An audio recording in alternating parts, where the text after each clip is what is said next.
16 साल भांजा अरशद काली घोड़ी की सवारी करने का बहुत शौकीन था। मेरी घोड़ी भी काली थी। रोज़ कहता, खाला आपकी घोड़ी पर कब सवारी करूँगा। मैं बच्चा समझकर चुप कर जाती और शर्म के मारे उसे कुछ न कहती। मगर एक रात इमरजेंसी बन गई। भांजे को बोला तो कहने लगा, खाला पहले तो काली घोड़ी। उस रात मेरे होश उड़ गए। जिसे बच्चा समझ बैठी थी वो तो कमाल का घुड़सवार। मैं भांजे के मुँह से ऐसी बात सुनकर हैरान रह गई। वो बमुश्किल 16 साल का लड़का मुझसे ऐसी फरमाइश करेगा, मेरे वहमो गुमान में नहीं था। मेरा भांजा मुझे सवालिया नज़रों से देखता जा रहा था। उसे मुझसे जवाब चाहिए था और मुझे तो इसकी बात ही परेशान कर गई थी। मैं क्या जवाब देती। मैंने उसे नज़रअंदाज करके बात बदल दी और शुक्र किया कि घर में किसी और ने उसकी बात नहीं सुनी, वरना उसकी खैर न होती। लेकिन वो ढीठ बना रहा और कुछ दिन बाद फिर से मेरे सामने वही फरमाइश करने लगा। खाला मुझे हमेशा से काली घोड़ी की सवारी का शौक़ है। आप मुझे अपनी घोड़ी पर बैठने का एक मौका तो दें, मैं आपको खुश कर दूंगा। वो तो बाकायदा मिन्नतों पर उतर आया था। उसकी बात पर मुझे शदीद झटका लगा। वो कहने लगा, मुझे पूरी तरह खुश कर देगा। मुझे उसकी बातें बहुत अजीब लगने लगी थी। मैंने उससे फिर भी लिहाज से बात की। क्या मतलब, तुम कब से ये सब कर रहे हो। मैंने कुछ घबरा कर सवाल किया। अभी उसकी उम्र ही क्या थी कि वो ऐसे शौक़ पालने लगा था।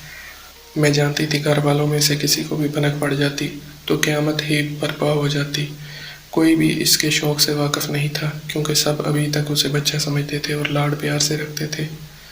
उसे पढ़ाई की तरफ ही तवज्जो देनी चाहिए और वो था कि न जाने किस किस्म के आवारा लड़कों में बैठने लगा था, जो वो ऐसी फरमाइश कर गया था। बस 2 साल हुए हैं कि मुझसे ये शौक़ पैदा हुआ और मैंने अपना ये शौक़ सबसे छुप कर खूब पूरा किया है। मगर जैसी आपकी घोड़ी है वो कभी नहीं मिली। आप मुझे एक बार इजाज़त दे दें। वादा करता हूँ घर में किसी को पता नहीं चलेगा। वो राजदारी रखते शरारत से आंख मार कर बोला। मैं शर्मिंदा सी हो गई। मेरा दिल ज़ोर ज़ोर से धड़कने लगा था। तुम जानते हो, अगर कभी घर में किसी को तुम्हारे इस शौक़ के बारे में पता चला तो तुम्हारी खैर नहीं होगी। तुम्हें अपनी पढ़ाई पर तवज्जो देनी चाहिए। अभी तुम्हारी इतनी उम्र नहीं है।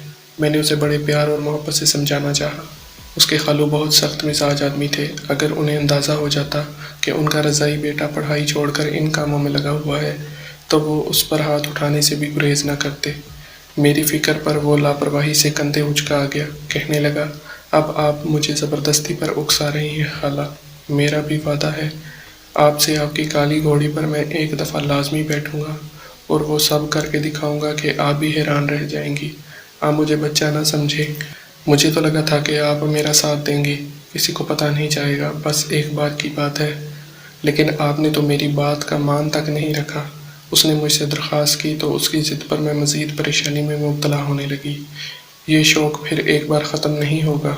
एक बार तुमने ये शौक़ पूरा किया तो फिर तुम रोज़ यही ख्वाहिश करोगे और तुम्हारा शौक़ भी बढ़ता जाएगा। तुम्हारे खालू को पता चला कि मैंने भी तुम्हारा पूरा पूरा साथ दिया है तो मेरा भी गला दबा देगा और तुम्हें भी नहीं छोड़ेगा। मैंने उसे समझाने की कोशिश की, जो कि नाकाम रही। खाला, मैं आपको बार बार तंग नहीं करूँगा। मैं वादा करता हूँ खालू को पता नहीं चलने दूँगा। रात के वक्त हमारे बंगले में कोई नहीं होता, हम वहाँ चले जाएंगे। बस कुछ मिनट की बात है। वो अपनी ज़िद पर कायम था, मगर मैं उसकी ज़िद पूरी नहीं कर सकती थी। मुझे खौफ था कि किसी को लाजमी पता चल जाएगा और ये बात छुपी नहीं रह सकती थी। अच्छा तो देखते हैं, मैंने उससे जान छुड़वाते हुए कहा और घर के कामों में मसरूफ़ हो गई। मुझे लगा था वो छोटा बच्चा है, जल्दी ये बात भूल जाएगा, मगर उसने सिर्फ 2-3 हफ्ते इंतज़ार किया और फिर से मेरे सर पर सवार हो गया। अब मैं मुश्किल में पड़ गई थी। मेरे लिए उसे टालना मुश्किल हो रहा था। ये इन्हीं दिनों की बात है कि एक रोज़ मुझे शाम के वक्त अपनी बहन के शदीद बीमार हो जाने की इत्तला मिली। मेरे बहनोई ने कॉल करके बताया कि बहन की तबीयत बहुत बिगड़ गई है और वो मुझसे मिलना चाहती हैं। मैं बहनोई की बात सुनकर खौफज़दा हो गई थी। मेरे शौहर उस रोज़ घर पर नहीं थे और मुझे अपनी बहन से मिले बगैर चैन नहीं आना था। ऐसे इमरजेंसी के मौके पर मुझे अपने भांजे अरशद का ख्याल आया। मैंने अपने शौहर से कॉल करके इजाज़त ली तो उन्होंने भी इजाज़त दे दी कि मैं अपने भांजे के साथ जाकर अपनी बहन से मिलाऊँ। मेरा भांजा हमारे घर में ही रहता था। वो यूनिवर्सिटी में पढ़ता था और हमारे घर से यूनिवर्सिटी नज़दीक पड़ती थी। मैंने अपने भांजे से जाकर दरख्वास्त की कि वो मुझे मेरी बहन से मिलवाने ले चले। वो बहुत बीमार है। मेरे भांजे ने मेरी मजबूरी सुनी तो उसकी आंखें चमक उठी। उसने बदले में फ़ौरन अपनी शर्त रख दी। ठीक है खाला, मैं आपको ले जाऊंगा, मगर पहले काली घोड़ी की सवारी, फिर कोई और काम। उसने मौके का फ़ायदा उठाते हुए कहा। پہلے تو مجھے اس کی شرط سن کر شدید ناگواری کا احساس ہوا، مگر پھر بچہ سمجھ کر خاموش رہی اور کچھ سوچ کر اس کی شرط مان لینے پر مجبور ہو گئی۔ اگر کوئی اور موقع ہوتا تو میں اکیلی چلی جاتی، مگر شام کے وقت میں اکیلی نہیں جا سکتی تھی۔ اگر اب اکیلی چلی بھی جاتی تو میرے شوہر بعد میں غصہ کرتے اور میرا بھی آنا جانا بھی ممکن نہیں تھا۔ میں نے فوراً حامی بھر لی۔ وہ مجھے لے کر گھر سے نکلا اور اپنے گھر سے کچھ فاصلے پر بنے چھوٹے سے بنگلے پر لے گیا۔ اسے پہلے اپنا شوق پورا کرنا تھا اور پھر مجھے میری بہن کے گھر لے جانا تھا۔ میں ڈری ہوئی تھی کہ یوں شام ڈھلے کسی نے ہمیں یہاں دیکھ لیا تو مسئلہ کھڑا ہو جائے گا۔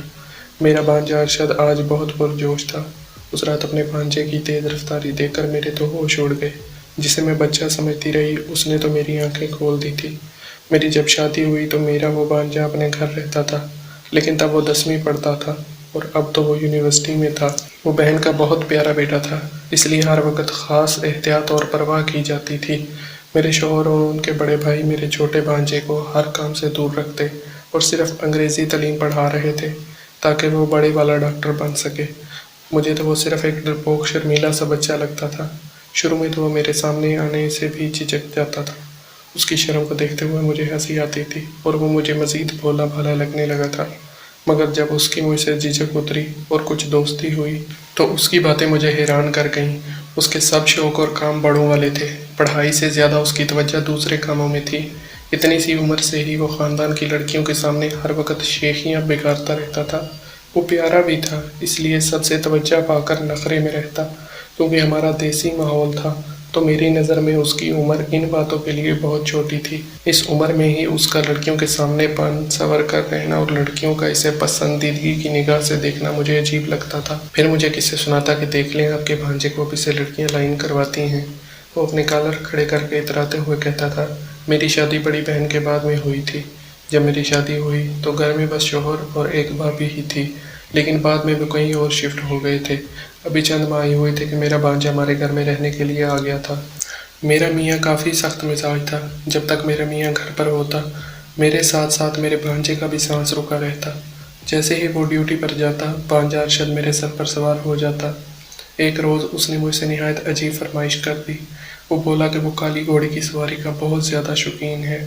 میں پہلے تو اس کی بات نہیں سمجھ پائی اور صرف سر ہلا دیا، مگر اس کے اگلے جملے پر میں بری طرح ٹھٹک کر رہ گئی۔ وہ میرے سر ہلانے پر بولا کہ خالہ آپ کی گھوڑی بھی تو کالی ہے، کبھی مجھے اس کی سواری کا تو موقع دیں۔ میں نے اسے کوئی جواب نہیں دیا اور ایسے ظاہر کیا جیسے میں نے سنا ہی نہ ہو۔ مجھے اس روز سمجھ آئی کہ وہ اکثر ہی کالی گھوڑی کی باتیں کرتا تھا اور مجھے دیکھتا تھا۔ میری گھوڑی بھی کالی تھی، اس لیے وہ مجھے امید سے دیکھتا رہتا تھا کہ شاید میں اسے اجازت دے دوں۔ میں تب تو اس کی بات نظر انداز کر گئی اور بات بدل دی۔ میں نہیں چاہتی تھی کہ اس کا شوق گھر کے کسی اور فرد کے کانوں میں پڑے۔ مجھے خوف تھا کہ سب یہ نہ سمجھ بیٹھے کہ کالی گھوڑی کی طرف اس کی توجہ میں نے دلائی ہے۔ مجھے یقین تھا کہ اگر میرے سخت مزاج میاں کو اس بارے میں مجھ پر شک ہوتا تو وہ مجھے مار ڈالتے کہ میں ان کے چھوٹے بھانجے کو بگاڑ رہی ہوں۔ مجھے لگا میرا بھانجا میرے جواب نہ پا کر خاموش ہو جائے گا اور دوبارہ مجھ سے ایسی بات نہیں کرے گا، مگر وہ کالی گھوڑی کی سواری کا بہت زیادہ شوقین نکلا تھا۔ جب موقع ملتا مجھ سے منتیں کرنے لگتا، میں اسے کچھ سمجھ کر مسکرا کر ٹال دیتی۔ کچھ دن مزید گزرے تو وہ ضد پر اتر آیا، دن رات میرے گرد چکر لگاتا اور میری کالی گھوڑی کی سواری کے لیے اجازت طلب کرتا رہتا۔ میں اسے ٹال ٹال کر اور بہانے بنا بنا کر تھک گئی تھی، کیونکہ میری تو کالی گھوڑی بہت نخریلی اور بدتمیز تھی، اپنے اوپر بیٹھنے والے شخص کو پل میں نیچے گرا دیتی تھی۔ مجھے یہی ڈر لگا رہتا کہ اگر بھانجے کو چوٹ آ گئی تو میری شامت پکی ہے، مگر وہ تو ٹلنے کا نام ہی نہیں لے رہا تھا۔ پہلے تو میں نے سوچا کہ اپنے میاں کو اس بارے میں بتاؤں تاکہ وہ خود اپنے رضائی بھانجے کو سنبھال لے، مگر پھر میں جھجک سی گئی۔ اگر میرا بھانجا مکر جاتا تو پورا گھر مجھے برا بھلا کہتا۔ میں اسی وجہ سے کسی کو بتا بھی نہیں سکتی تھی۔ میں کچھ دن بھانجے کے سامنے جانا چھوڑ گئی۔ اس کا شوق وقت کے ساتھ بڑھتا ہی چلا جا رہا تھا۔ اس کی ضد بڑھتی دیکھ کر میں گھبرانے لگی تھی۔ پھر ایک روز میری بہن کی طبیعت اچانک بگڑنے پر مجھے اس بھانجے کی ضرورت پڑی تو اس نے موقع سے فائدہ اٹھا کر مجھ سے اپنی ضد منوا لی۔ مجھے لگا تھا وہ بچہ ہے تو سواری نہیں کر پائے گا اور جلدی تھک جائے گا، مگر میرا خیال اس نے بنگلے میں جا کر غلط ثابت کر دیا تھا۔ وہ بظاہر بچہ نہایت تیز نکلا تھا۔ اپنا شوق پورا کر کے جب وہ لوٹا تو پسینے سے شرابور تھا۔ اس کا چہرہ جوش کی سرخی میں ڈوبا ہوا تھا۔ شکریہ خالہ، مجھے بہت مزہ آیا۔ وہ تشکر سے مجھے دیکھ کر بولا، और मैं इतनी हैरान थी कि उसे जवाब भी नहीं दे पाई। वो आगे बढ़ा तो मैं भी खामोशी से उसके पीछे चल पड़ी। वो रास्ते में भी मुझसे मेरी उसी घोड़ी की बातें करता रहा और फिर बोला कि आपने ठीक कहा था खाला कुलसूम, आज मुझे इतना अच्छा लगा कि अब दिल चाह रहा है कि रोज़ाना अपना शौक़ पूरा करो। आप खालू को मत बताना, मैं अक्सर अपना शौक़ पूरा करता रहूँगा। आप मेरा साथ देंगी ना? वो अचानक बोलते हुए मुझसे वादा लेने लगा। मैंने सर हिला दिया। अब मैं मुतमईन थी। उसे देख चुकी थी कि जितना वो माहिर था कोई नुकसान नहीं कर सकता था। हम जब तक मेरे पेके पहुँचे बहुत रात हो चुकी थी। मैं अपने भांजे को उसके आराम के लिए कमरा दिखाकर खुद अपनी बहन के पास बैठ गई। मेरा भांजा तो इतना थका हुआ था कि बिस्तर पर गिरते ही सो गया। वो रात के खाने के लिए भी नहीं उठा था। बहन ने समझा शायद वो पढ़ाई वगैरह करता रहा होगा, इसलिए थक गया है। लेकिन मुझे तो उस बंगले में जाने के बाद का मंजर याद आ गया, जिसकी वजह से मेरा वजूद इतना थक गया था। हमारा ढारी फार्म हाउस में घोड़ों के अस्तबल में मौजूद नस्ली और ऊंचे घोड़ों में मेरी स्याह काली घोड़ी खड़ी हुई थी। ये घोड़ी मुझे शादी के तोहफा में मेरे बाबा ने दी थी, और जब से मैं ब्याह कर आई थी मेरे भांजे की नज़र मेरी इस काली घोड़ी पर टिक सी गई थी। वो अस्तबल के करीब पहुंचकर पुरजोश से मेरी काली घोड़ी पर हाथ फेर रहा था। फिर उसे खोलते हुए अस्तबल से निकाल कर मैदान में ले गया और उसकी तकमील डालने लगा। मेरी घोड़ी की उठान बहुत अच्छी थी। मेरी नज़र में उस जैसा नौउम्र लड़का घोड़ों की सवारी कर ही नहीं सकता था। मैं यही सोचकर उसे इजाज़त नहीं देती थी और टाल मटोल से काम लेती रही। आज भी मैंने ये सोचकर इजाज़त दे दी कि वो अव्वल तो सवारी कर नहीं पाएगा, और अगर कर भी ली तो ज़्यादा देर टिक नहीं सकेगा, क्योंकि मेरी घोड़ी बहुत पथरी और नखरीली थी।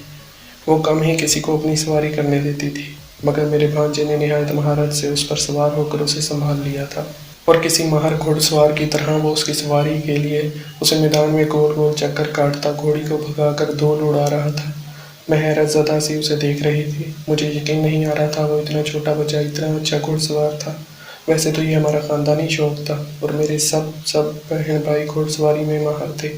यकीनन अब भी ये शौक़ उसके खून में था, लेकिन मुझे ये खौफ भी था कि ऊपर से कोई पहुंच जाता तो मेरी खैर न होती, क्योंकि रात के वक्त मैं उनके रज़ाई भांजे को यहाँ लाकर घुड़सवारी करवा रही थी और इस बात पर मेरी अच्छी खासी क्लास लग सकती थी। कितनी देर घुड़सवारी करने के बाद मेरा भांजा वापस लौटा तो पसीने से तर था। उसे ठीक ठाक देकर मुझे हैरत के साथ साथ इत्मीनान भी हुआ। वो घोड़ी से उतरकर उसे अस्तबल में बांधकर पानी पिलाने लगा। मैं हैरत से खड़ी देखती चली गई थी।